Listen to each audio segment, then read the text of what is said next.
啊，这是那时候我们有机那个员工在用餐、在打餐的事。这是后面的我的照片。啊，这个是这个无薪假农场的报道。啊，那边就是我们的素食餐厅。啊，这边是媒体报道我们农场。好，最后一个采访是这边中天新闻的采访。大家好，很奇妙的一件事情，也是一个奇迹。但是，采访到结束的时候，因为它是新闻，我就问那个采访的记者，我说，那个某某记者，请问一下因为你们是新闻台，要有新鲜的题材，可是我无薪假农场讲了8遍了，现在是第9遍，会不会不新鲜，影响到你的收视率？哇，他回答说，没办法，我台北的副总啊，要求我要采访新竹的有机农业，啊，你们是刚好最大一间，再来，你知道吗？台北已经开始在休无薪假了，你知道吗？很多公司在休无薪假，啊，我那时候就吓到，啊，台北现在景气有那么冷吗？啊，结果他讲完之后，我们的后面那个山沟这边是靠山那一侧来了个布幕，我们农场每天晚上傍晚100只的蓝雀这样飞近100次，那个布幕长度大概有30几米，宽度哇，你知道一大群，拖着长长彩色的尾巴，我就告诉他说，哇，好漂亮的那个蓝雀在飞，因为我看着他对着他给他背着，就他慢条斯理的，他不太搭理我，慢条斯理的回过头来去看，在哪里？啊，我心里低下头，啊，可惜没看到。就下一秒，我才那个念头才有，下一秒他说我看到了，我再抬回看，哪有可能？从来蓝雀没有飞2遍，就那一天2次的，而且不同批啊，这2次才几秒钟，它不可能飞，它只要飞回来，我们也看到啦。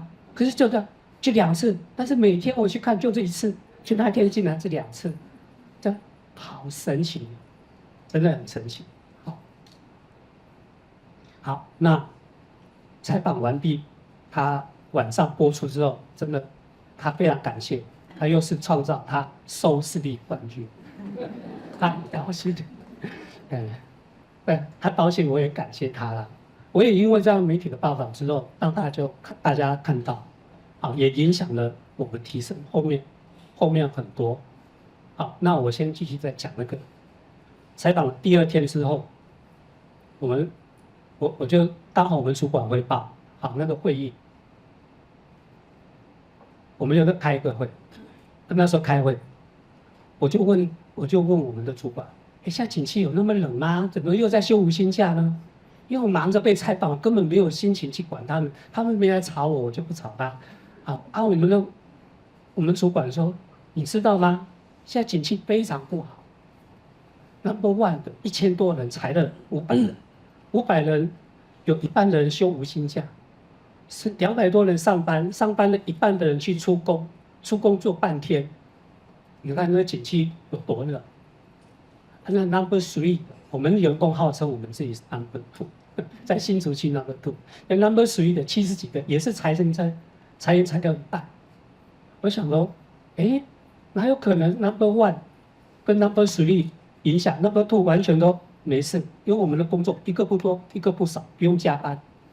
我现在回想起来，我太太在1月底的时候，他做了一个梦，他梦一醒来问我一件事情，他说1万欧有多大？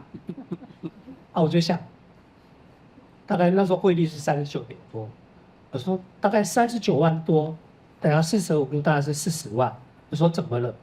他就告诉我说，他刚做一个梦，他梦见了上帝颁发给我们提升每个人一面奖牌。是金的哦，金箔的，红底的非常精美奖牌，每人300多人哦，每人1人1面，而且上帝还蛮调皮的，他说你知道这价值多少吗？10000欧，哇，这梦就醒来了。但是我当时解不出这个梦，真的解不出来。上帝要给我们300多人，大概台币要1亿2千万以上。上帝那时候要给我的钱，我不敢收。再来，假如我把钱发给员工，我可能要贷款了。怎么解释都不对啊！但是我心里有想，假如说一个人的薪水是3万块钱，假如说做了1年，再加年终奖金40万，这样子好像可以。但是这我连贯不起来了连贯不起来。但是我那时候是忙于被采访，但是我开了这个会，突然就想到说，原来我们员工今天不用被裁员，不用休无薪假，每个人大家都有工作做。虽然外面不景气，我们的很多的厂商打电话来跟我们业务讲，你们有没有兴趣？我们看到你们的报道了，你们有没有兴趣？我们公司有什么搬运的一些工作，假如说这个价钱可以，我们就给你做。他很感动，他不是老板，他是一个承办。他说他看到这样子的一个故事，他们都很感动。所以从这个时候开始，我们的业务人员不用提公司包去拜访客户，客户直接打电话来。好，那这无薪假农场带来的这个故事。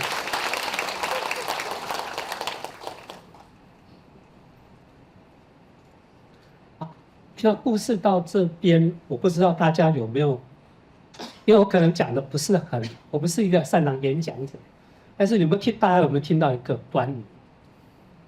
因为我是故事的里面的主角，可能没有感受到，但是当我今天要参加这一场演讲的时候，我整理了一遍之后，突然有这个感悟。前面的15年。我可能是我的努力，可能我有功德福报，当我能够在这个业界，拉到一定高度，那时候成立到规模到 No.2，300多位员工，营收也是3亿。可是20年后，你如何在一个底端再继续的突破，人数再增加160，但是业绩又更增加不止170。是到200多哈，可是这是什么造成的？这中间我后来在看，我05年到现在所产生最大的转变在于哪里？我认为是我感动了天，感动了地，那个大地传了一个电流给我，上帝颁发了奖状给我。为什么我颁发给我？这中间是什么东西？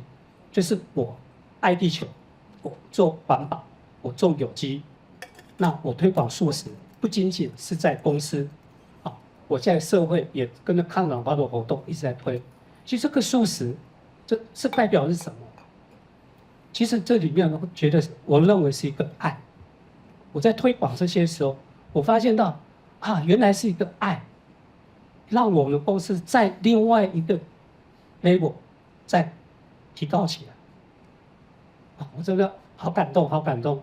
今天有这个机会也跟大家分享，因为爱让我们提升，能够更拉高。再来我们因为有机素食，我们的员工现在身体更健康。气温温差变化大的时候，外面在流行什么感冒，我们无感。那我们因为吃素，情绪稳定，我们的妥善率变高，那我们的客户的粘稠度更好更高，这是真的一直相辅相成。再来，我们现在出功率更高，等于说我用的人力会变少之后，我们的获利就增加。所以刚才那个我讲的那个数字就是这样，就是后来我们获利增加之后，员工我们分了奖金就拨给员工，他直接获得，那就是鱼帮水，水帮鱼，就这样一直交互交的，就公司就这样成长起来。真的，这是一个良性的这种互相的支持跟提升。我是觉得蛮棒的。好，在有机农业实际是现在其实我斜杠人生是2006年，所以我也跟大家分享一下，动物真的非常可爱。好，我们来看这个老鹰呢，是我们的山上，他认识我一样的，我每次到山上他都来出来迎接我。这个这雨伞节呢是在刚刚讲的那个无薪假农场，我刚开垦的时候，他就停在个路边，在路上。我们怕它被车子碾压，我们就用树枝把它拨到旁边。不过好像它不走，它就弄一个这个疤，这好像是预知的蛇，知道我会疤呀。这只蛇会预知，哎呀，好可爱！它头在那边，尾巴在这里，真的，我从来没看过这么可爱的蛇。这边呢是迎宾边，我们有一次学校的户外教学，学生平常没来，也不知道在哪里。但学生一来的时候还出来迎接学生，这个不清楚，这是食物我们农场的，但是先不告诉各个食物在哪里，免得他生了2个宝宝，就在我们农场。那个土拨鼠，我们种4斤大的高丽菜，那时候发现到它把我们的高丽菜全部断根，结果我们高丽菜就停止在4斤，没有到5斤发展。因为他吃蚯蚓我那土壤里面都是蚯蚓，他就是拼命吃，就隧道就这样四通八达。好，那这猫头鹰是在我们农场一个温室里面，来光顾我们。那时候种草莓，我不知道它为什么要飞进来。那这个番茄非常可爱，它只认绿色制服的非绿色制服它不出现。跑到我们的员工手上当然是玩，它不怕生。果子狸第一次。这个什么酒红朱雀，实际上我们有员工在拍，还有来一只那个孔雀，孔雀来吃我们的西瓜，白鼻心，这个夜鹭、麻鹭，松鼠，最左边那个是白鹭鸶，你知道吗？这白鹭鸶发光，它在我们农场陆地发光，我在大概7年前，我认识一个朋友，就是他来到餐厅用餐，就跟他聊天，他通灵，他看得到，他眼睛都看到，我们看不到。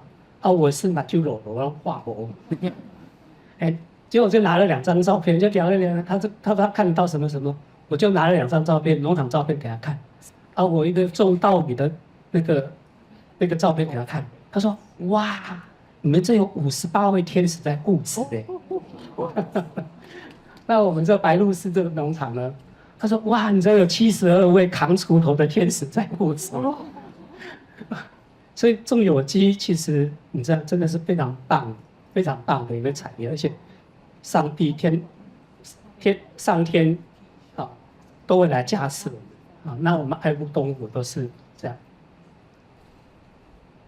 我时间还有我就讲一个我蛮后悔的一件事情，就是这照片，因为我是农村乡下长大的小孩，我家里有养猪、养鸡、养鸭、养鹅，那他们都很欢迎我，我每次靠近他的时候，就跑过来，就欢迎我，但他就不会说生气我打扰他在睡觉，那个鹅呢还会保护我，一些陌生人靠近，他把它赶走去。那我每天早上打开鸭子的那个那个百米赛跑，冲了100多公尺的那个溪边去玩水，你就看到那个鸭子看到水的时候那个兴奋的模样。头钻到水里面，踩脚的那个水在啪啪啪在洗澡，很快乐。那后面我就不理他了。到傍晚的时候，我要把他赶回来，他很乖，就躺在河边溪边的一个草皮上面睡觉，等我赶他回来。你就看到他兴高采烈回来的时候，那屁股会摇摇的，真的好可爱的动物。可是呢，我们家把这些都供上了餐桌。所以我这样对他很愧疚，我很惋惜，所以我当时没有做到。但是未来后面我要继续的努力，我要弥补我以前的过错，希望大家能够跟这些动物当成好朋友。动物是朋友，不是我们餐桌的食物。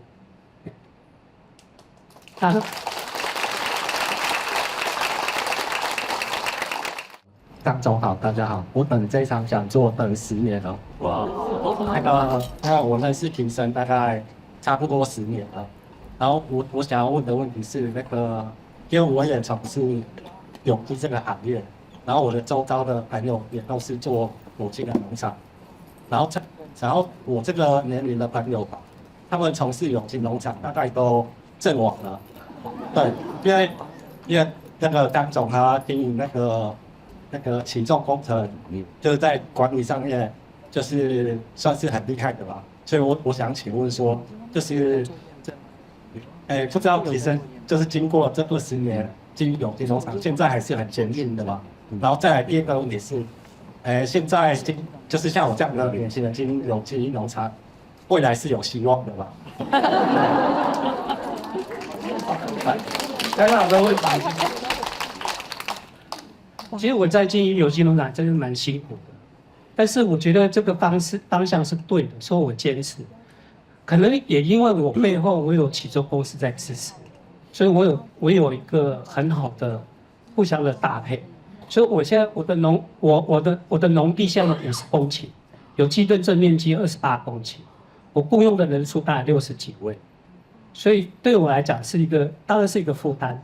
但是呢，我先想到说，今天他把我们的本业提升了这么多，所以我很感谢他。虽然他假如说是没有获利的，但是我还是很感谢他。我就是愿意继续去做，因为我当时被他那股电流电到之后，我就确定了，这是我一生的志业。